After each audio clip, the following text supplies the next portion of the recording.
nze bwe ngamba nti oluyimba lw'omuyimbi teruzannya terusobola zannya ku redio. What was I saying to the young artists here?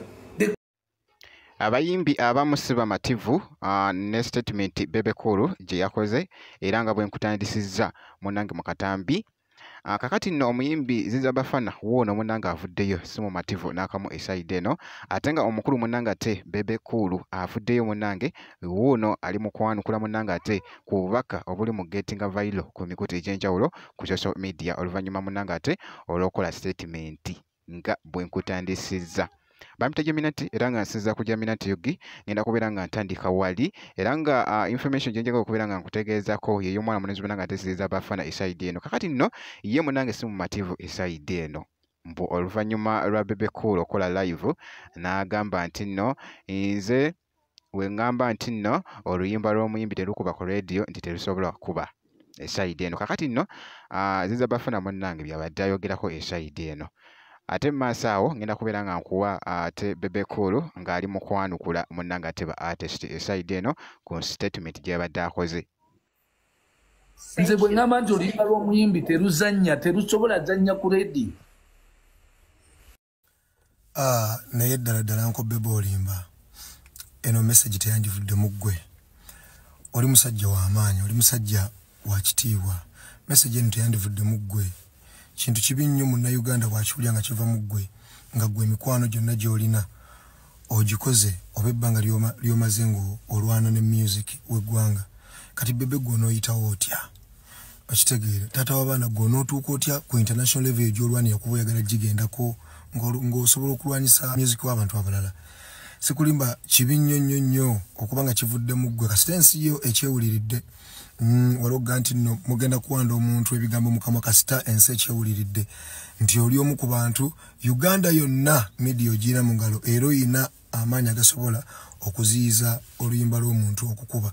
Naye nga abantu bewuliridde lwaki music wabwe abasinga lwaki abamu balemererwa buli lunaku abaana babeera kuno nga babagamba nti music industry ya Uganda erimu abantu abagala bo okuba nti bagitwala nti yaabwe oba nti be bagitandikawo. Ne mune Bebe olwanyi okulaba ng'ogenda international zeze zimu ku nsonga ezikusibye kulemesa balala kubanga omuntu alemesa balala tayinza kugenda mu maaso. Otherwise tukuwa ekitiibwa weebale gy'otuusaako engalo.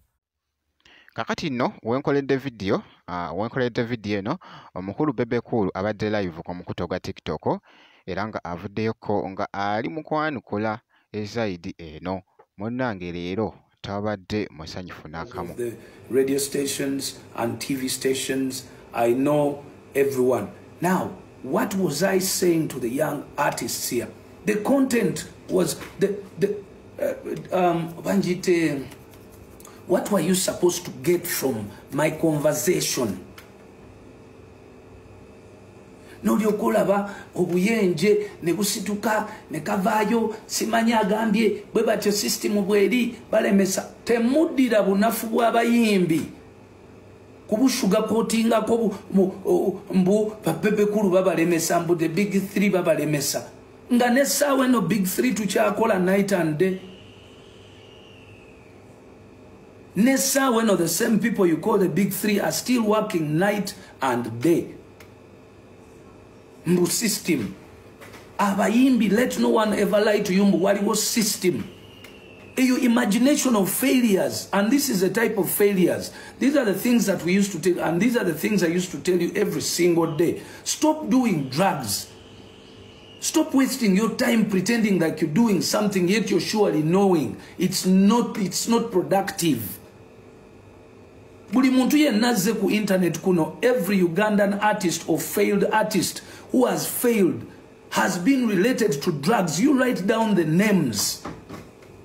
Write down the names and see if those people were not concentrated on music and drugs.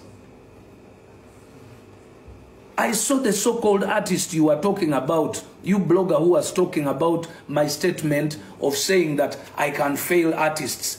Indeed, the comparison was better than getting a fight, a physical fight with an artist. I would rather use my connections to fight that artist. Because this is a race. bwe kityo nno munanga ate bwe kitambudde eside eyo era nga live ye tradinze nnyo ku mukutu munanga ate gwa TikTok bwe nti bwe nkoze era nga bwe nti bwe nkyekizako ate ku mukulu Bebe Cool eside eyo kakasa nti nno subscribinga ko site no ku likinga video ngenda kubeera nga nkomawo ate ne updates endala katono nnyo bwe nti